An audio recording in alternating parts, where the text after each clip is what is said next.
What is up, ladies and gentlemen, boys and girls? It's your boy Goblin, and today we're coming in with an absolute banger of a video. A true hoot and a holler, if you will. I hope you guys enjoy this video. Drop a like if you do. Don't forget to subscribe if you haven't already. And also, the Grinder giveaway ends in 3 days on April 30th. So, for those of you guys who haven't gotten a chance to enter yet, make sure to click the link in the description. And all you got to do is retweet the tweet and follow me on Twitter. It's super easy. If you guys don't have a Twitter, you can just make an account to enter. It takes like 2 seconds. But either way, good luck to all you guys on that giveaway. And without further ado, let's dive right into the video. So, this particular story took place a very long time ago, way back in my early high school days. At this point, I was a junior in high school and I had just started my junior year, so I hadn't even gotten sent to my alternative school yet.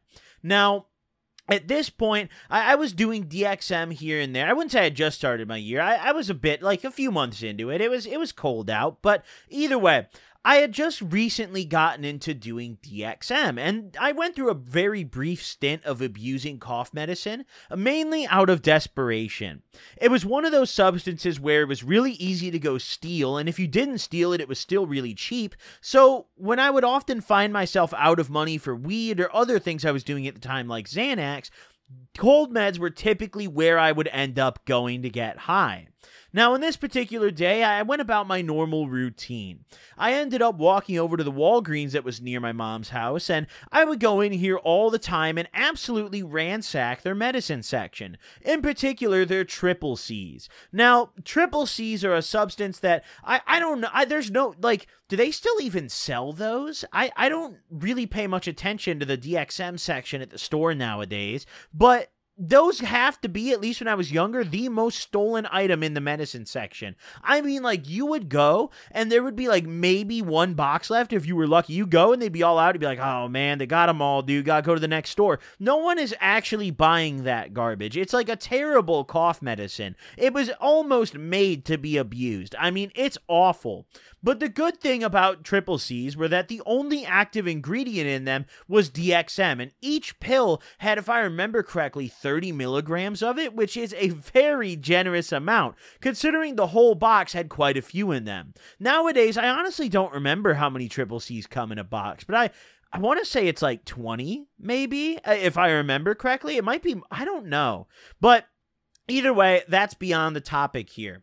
What matters is I went up to Walgreens and I stole myself some triple Cs, right? I used the classic method. It was cold out, like I mentioned, so I was able to wear a jacket, which always made it much easier. I'd go into Walgreens and I'd look around, pretend I was being low-key. In reality, I just think Walgreens back then had like next to zero asset protection, so I really didn't need to be doing all this extra shit. But back then, I thought I was on some like Splinter Cell shit, So, I mean, I'm walking around trying to like looking through the magazines as if I'm interested in shit. I don't give a fuck about those magazines, right? I don't care who's on the cover. I'm there to get zooted for free. So I go over to the medicine section, I grab a box of triple Cs, and I just slide it into my coat. I had an inner pocket that I was always put stuff in, and it was so huge. I mean, I could literally fit bottles of vodka in this pocket. Like, it was massive, and I'd done it before. So I put this box of triple Cs, pardon me, in my coat pocket and just kind of walked out of the store. Now,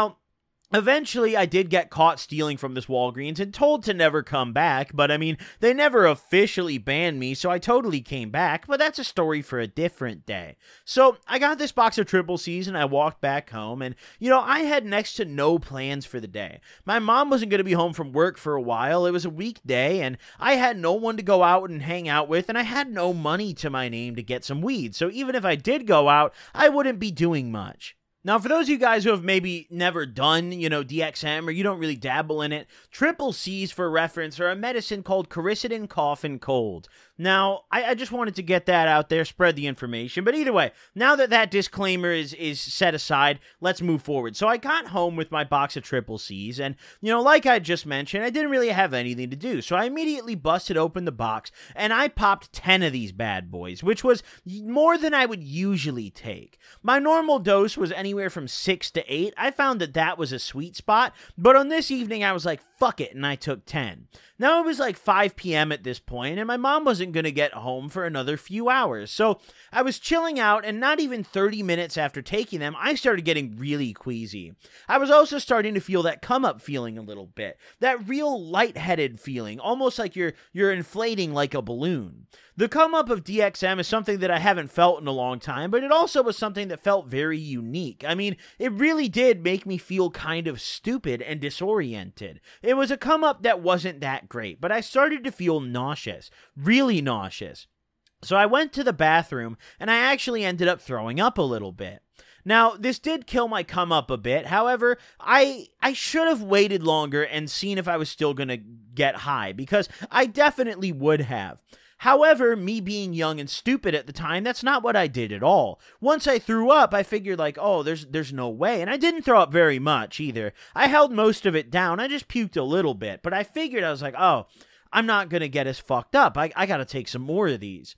So I took 4 more, and that is where my mistake was. You see, the most triple C's that I had ever taken was 15.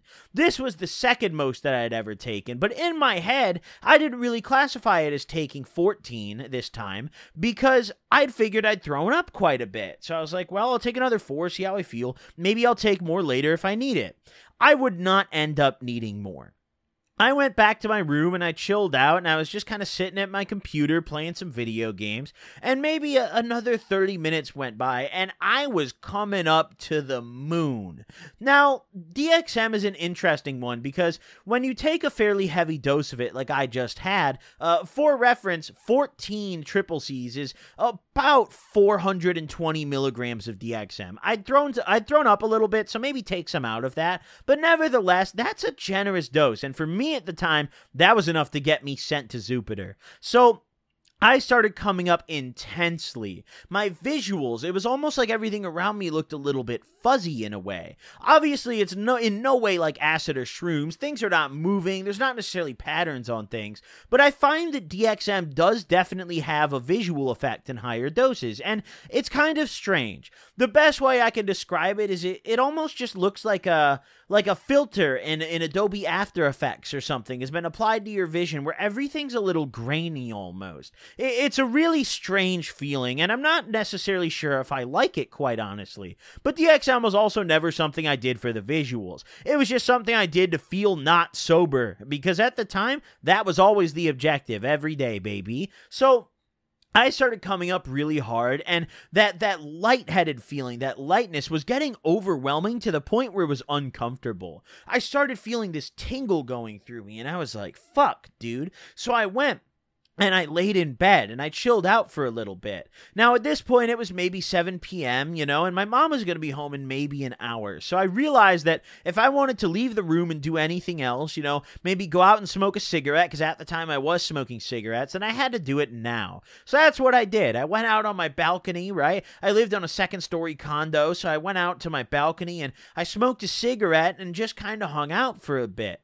Now, the fresh air did not really make me feel any better, but the cigarette only elevated my lightheadedness. It gave me this head rush almost. It was too intense for me at the time. I got really overwhelmed, and at that point I laid back down and I was like, dude, I'm not having a good time. The trip hadn't even begun yet. The mental aspect of this dose had not quite hit me yet. I was really just feeling the come-up symptoms. So I went and I got back in bed and I turned all my lights off, and I was like, I'm just going to chill out and lay here and relax a little bit. Now, the shitty thing about triple C's is although they are a cold medicine, they don't really put you to sleep like other ones do. At least in my experience. I've found that like when I do, for example, Delsim, that's one that I used to abuse a lot, that would make me fall asleep. But triple C's were a little different. I would have a much harder time falling asleep on them. So I was just laying in bed, kind of chilling out, and once I turned the lights off, I started at first to feel a little bit calmer. I felt relieved. I was like, okay, this rush coming over me is starting to subside a little bit. But then as the lights were off, I kept just getting this weird, almost like feeling. Do you guys know whenever you're nervous and there's like a tingle that goes down your back, or like something surprises you and you feel almost like you physically feel a little bit of fear? Not necessarily even fear, but just that tingle going down your back. It's like I had that feeling, but it wouldn't stop. I felt like I was being watched, and it was scaring the shit out of me. I was sitting there, and I kept turning on my phone flashlight and pointing it around, and of course I saw nothing, but I just had this feeling like I was being watched, almost like I was being stalked.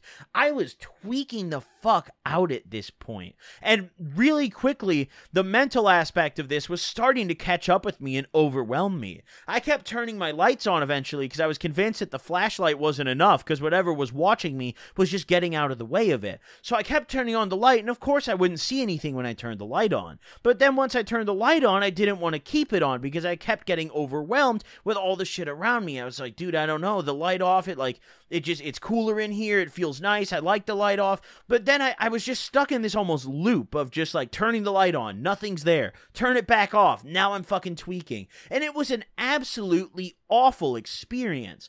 Eventually, after sitting there doing that for maybe another hour, I started getting really dizzy, and I was getting hit in the face by this triple C that I took. I mean, I was getting fucked. I remember I was getting so dizzy that I had my hand just clenching my nightstand, squeezing as hard as I could to keep me more grounded. And I was just feeling like garbage. This experience, when I look back on it, was one of the main reasons that I never got super into the cold meds or the DXM, because I just didn't enjoy them. It was such a desperation substance for me. At this point into it, I was maybe 2 or 3 hours into the experience, and my mom had gotten home, and she didn't even come in my room and say anything to me. At this point, her and I didn't have the greatest relationship because I was a total delinquent of a child, so she wasn't the one to necessarily come in and be like, oh, how's your day? Hell no. She just had a day dealing with shit at work. She didn't want to come home and deal with my bullshit too, so I kind of lucked out on that one, because if she saw me tweaking like that, Lord knows how this would have ended. So I'm clenching onto my nightstand for dear life like I'm hanging off a fucking ledge, and that's the only thing holding me on. And I am just freaking the fuck out. I realized that there's no way I'm going to be able to fall asleep, and I was really desperate for some weed. I was thinking to myself, maybe if I just could smoke, it would calm me down enough to relax and go to sleep. So I start scavenging all around my room. I mean, I'm looking everywhere, dude. I'm looking on my bookshelf for some reason. That bookshelf, not a single book on that shelf has been moved in years. It was like my childhood one that my mom put in my room that had like Diary of a Wimpy Kid books on it. I mean, I swear to God, you could have scraped all the dust off of that bookshelf and probably built a tank out of it. There was so much. A shitload. Crusty, dusty bookshelf. And I'm looking everywhere for even the slightest speck of weed. I'm searching all around, and finally, in my nightstand drawer, I find a bag that has the very tiniest bit of weed left in the bottom. I mean, I'm talking like maybe a 0.1. And that even might be generous. Like, it was not enough to fill a bowl, but it was enough to inhale, and that's all I needed. You see, I had this tiny little bowl that was honestly almost a one-hitter. It was so small. And I sat and I waited until my mom went to sleep, which felt like forever, just constantly going through this loop of thinking I'm being watched, trying to deal with sitting in the light. And as time went on, I got a little better about sitting in the light, and I got less overwhelmed because the come-up had ended at that point. But I still the dark was just comforting me for some reason. It was scaring me, but it was comforting me. And even when the lights were on, I still felt like I was like, oh, dude, it's in here, I just can't see it. Whatever it was that was in my head. So it's not like when the lights were on, I felt 100% better either. I mean, really, there was no good side to this experience. But after a while, I'd noticed that my mom had turned the lights off outside of my room, right? I could see under the door that the light wasn't shining through when the lights were off, so I was like, all right, now's my time to shine. I went out to the garage and I sparked up my tiny, pathetic bowl. Shameful. And I got one tiny hit out of this, and I'm going to admit, it did actually help. I don't know if it was just my brain, like, I don't know, because realistically, I took one inhale. There's no way I actually got stoned, but I just think the the fact that I had weed was really calming me down a lot, you know? I don't know what it is as a smoker, but just the aspect of finding weed when you didn't think you had any is always so calming, you know? I mean, that could make me okay during anything. I mean, Godzilla could raid my city, and if I found an eighth under my bed, I'd probably be okay with it, you know? That's just how it goes, you know? It's just part of life. But after taking that tiny little hit, I started to feel a lot better. Now, at this point, we were also quite far into it. We were maybe like 4 hours into it, which might also explain why I was starting to come down more. The mental aspect of it was starting to fade away, and I realized as I was starting to come down that I was a mess. I mean, I was sweaty as fuck. I'd been tweaking out, freaking out that whole time. So I went and I hopped in the shower, and I cleaned myself right up. And by the time I got out of the shower, I was just nauseous again. I ended up throwing up again, and after throwing up that time, that was not a small yak either. After throwing up that time, I came down rapidly. I mean, I'm talking like the Tower of Terror, dude. Like, by the time I got up from that toilet, it was over with. I was borderline sober, dude. And, you know, it was a horrible experience. I went back to my bed that night, and I remember even though I was pretty much sober, I'd come down for the most part, I still was tossing and turning and just couldn't fall asleep. I was still uncomfortable. I fucking hate DXM, dude. Word of advice from me, the last drug you should do is cough meds. I mean, genuinely, you should probably smoke crack before that. Maybe not literally, but either way. Hope you guys enjoyed this video. Drop a like if you did. Thank you guys for tuning in, and don't forget to enter the Grinder giveaway link in the description. I will see you guys in the next one. Peace out, gamers.